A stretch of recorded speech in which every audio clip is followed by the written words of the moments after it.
What is Agenda 47? Agenda 47 explained. Agenda 47.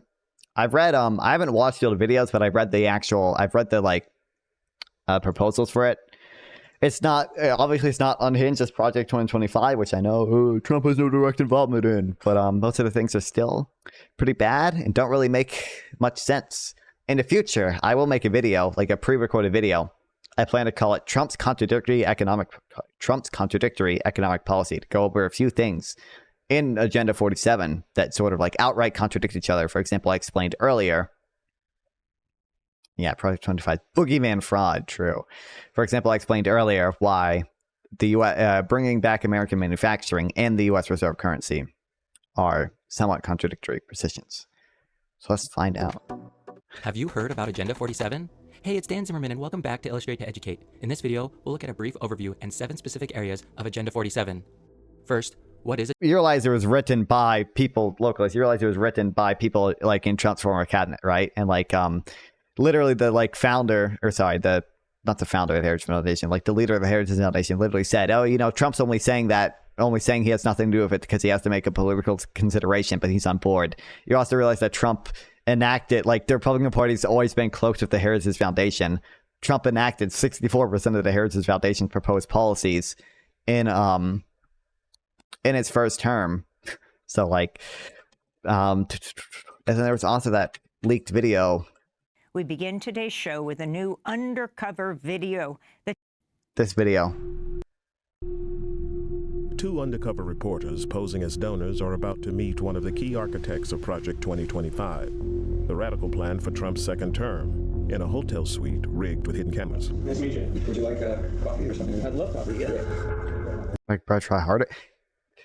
If Trump's former, I mean, I don't know if I ever used the words directly affiliated. I'm just saying we have reason to believe that Trump would probably be enact a lot of the policies proposed in there, or be more willing to enact a lot of policies proposed in there, considering a lot of his former cabinet, who's going to be working for him again, are writing it. Like Russell Vogt, the former director of the Office of Management and Budget. He's been called the most dangerous MAGA diehard you've never heard of. I am opposed to the Department of Education because I think it's a department of critical race theory. The Russ Vogt were comrades in arms. Formerly a cabinet member and chief lieutenant in the first Trump admin, I want to thank Russ for doing an incredible job. he now runs a group called Center for Renewing America. An organization that I helped turn into the Death Star that is accomplishing all the debates that you are reading about. I think you have to rehabilitate Christian nationalism. You have the largest deportation in history, block funding for Planned Parenthood. I want to be the person who crushes the deep state.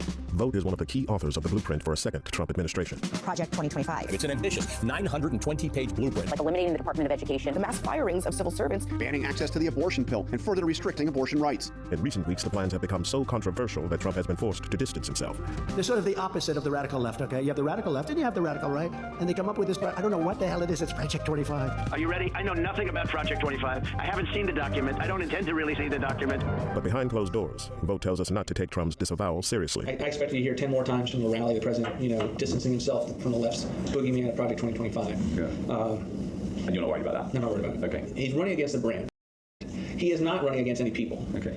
He is not running against any institutions. It's interesting. He's in fact not even opposing himself to a particular policy. Yeah. He's been at our organization. He's raised money for our organization. He's blessed it from the. I remember walking into our last day in office and told him what I was going to do. So he's very supportive of what we do. How crazy! Wow.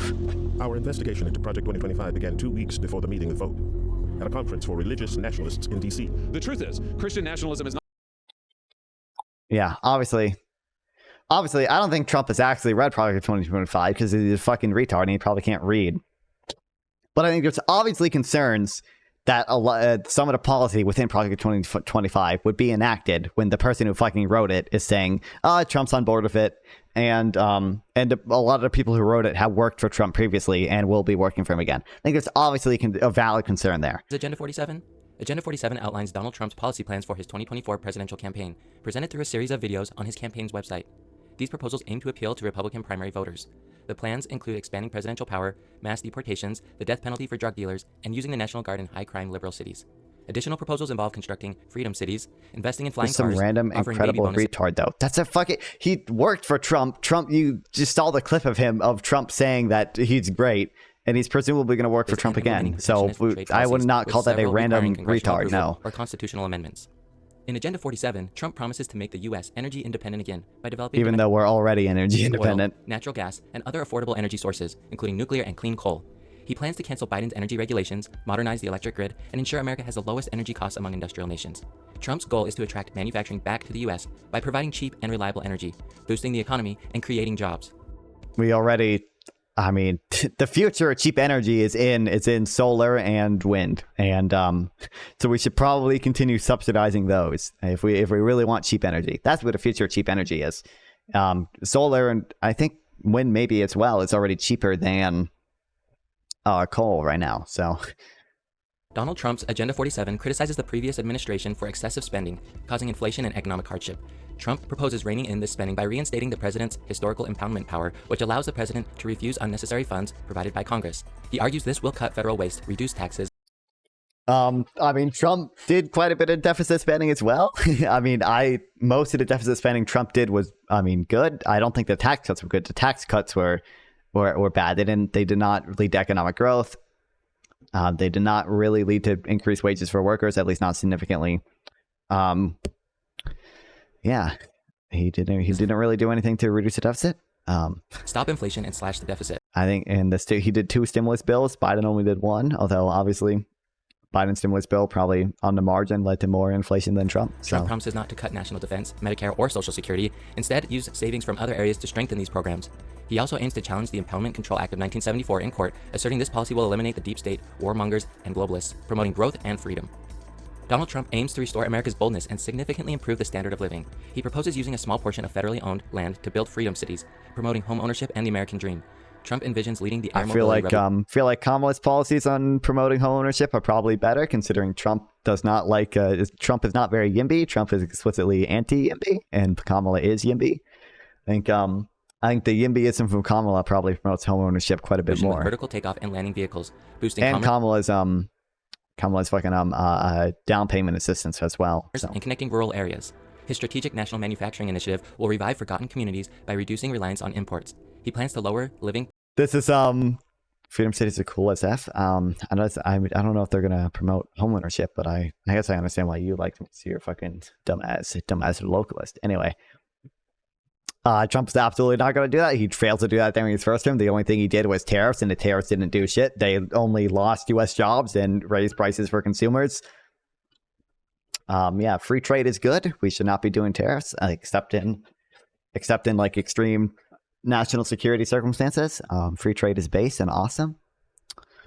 Oh yeah, and manufacturing spending actually did increase under Biden. Biden actually did bring back American manufacturing, unlike Trump.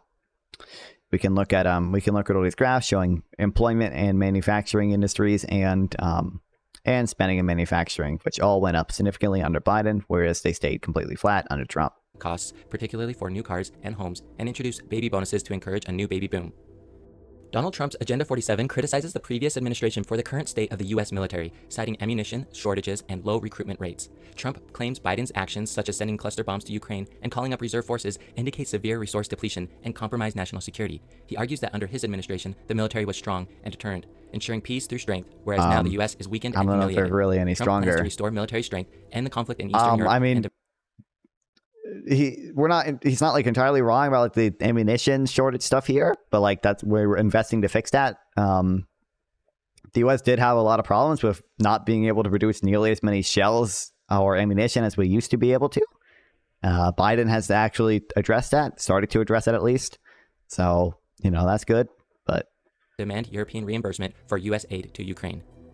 Donald Trump criticizes left-wing gender policies as child abuse and outlines a plan to end what he calls the mutilation of youth. On his first day in office, he plans to revoke Biden's policies on gender-affirming care, which include puberty blockers and surgery for minors. Additionally, the Department of Justice will investigate big pharma and hospital networks for covering up side effects and illegal marketing of hormones and blockers. Of course. The Department of Education will penalize schools promoting gender transitions and promote education on traditional family roles. He will also seek legislation to recognize only male and female genders assigned at birth and protect parental rights in matters of gender identity. Donald Trump's Agenda 47 outlines a plan to combat the influx of lethal drugs like fentanyl, heroin, and methamphetamine across the U.S. border, which he claims are causing unprecedented destruction to American lives and communities. Trump pledges to wage an all-out war on these cartels, employing military assets, special forces, cyber warfare, war, and designating Mexico. them as Let's foreign go. terrorist organizations to cut off their financial networks. He also plans to restore strong border security, enforce a naval embargo on drug shipments, and seek death penalties for drug smugglers and human traffickers. Oh, death penalty. Great. Lastly, in Agenda 47, Donald Trump criticizes the previous administration for allegedly allowing a large influx of illegal immigrants and providing them with more government That's benefits, why we need including food mass stamps, healthcare, deportations. welfare, and work permits, than law-abiding citizens, including veterans. Trump promises to stop this practice by eliminating work permits for illegal immigrants, making them ineligible for public housing, and blocking any future president from distributing welfare benefits to illegal immigrants. He emphasizes that blocking work permits is fucking stupid. We want immigrants to work and contribute to our economy. Policies attract immigrants and are unfair to the American taxpayer. He plans to sign an executive order on day one. Immigration reduces the deficit. It reduces the deficit because immigrants move to America and they work and they pay taxes, so they contribute, and they shift the PPF curve outwards. They increase GDP, so they actually decrease the deficit. They're not a drain at all. They are, in fact, good working taxpayers who reduce the deficit. Clarifying that children of illegal aliens will not receive automatic citizenship. This policy aims to deter illegal immigration and birth tourism and restore U.S. sovereignty by ensuring that at least one parent is a citizen or legal resident for a child to qualify for citizenship. Did you find this video about Agenda 47 to be helpful? If so, don't forget to like. Localist party, think on the margin. Obviously, at some margin, people would stop decreasing the deficit. But yeah, a relatively high level immigration can definitely be a good thing for the deficit. Obviously, importing 1 billion people would probably be a bad thing. But on the margin, immigration is good. Birth rate is like over 2. Okay. You want immigration because of economic reasons? Yeah. Yes. Because I think they have a lot of positive economic trade-offs, and I don't really think they have many negative social trade-offs, which people will sometimes argue. But yeah, that's weak position. Didn't think about like that weak position. Oh, okay. You changed my opinion. Yeah, all right. I'm anti-immigrant now because apparently it's a weak position to be pro-immigrant for. Man, maybe we should accept immigrants. Depots inside Russia. So using Western weapons, Western training, Western resources, Western intelligence, and Western volunteers. They call them volunteers. That means U.S. In the indictment is true, even though it's just a series of government unproven assertions that a grand jury accepted, because as the old saying goes, a grand jury will... Don't say the indict a ham sandwich line, you fucking piece of shit. I was just about to bring up how many lying lawyer fucks bring this ham sandwich thing up. Indict a ham sandwich? Every lawyer that brings this up is lying to you. Lawyers lie more than anybody else, okay? The standard for an indictment is probable cause. The standard for a conviction is beyond a reasonable doubt. You do not bring an indictment when the only thing you think you're ever going to get is the standard for the indictment. And the proof of that is the fact that 90+% of federal indictments end in a conviction or a plea deal, okay? So this, you can indict a ham sandwich, is something anytime a lawyer tells you that, they're a lying scumbag piece of shit. Every single fucking time. This is a federal indictment. Some estimates will say as high as a 98% conviction rate, depending on if you drop charges or not, dismiss charges or not. The idea here, oh, you can indict anything, right? On paper, that's true. But the reality is federal prosecutors aren't going to indict somebody if they think the only thing they're ever going to find is probable cause, okay? It's a lie.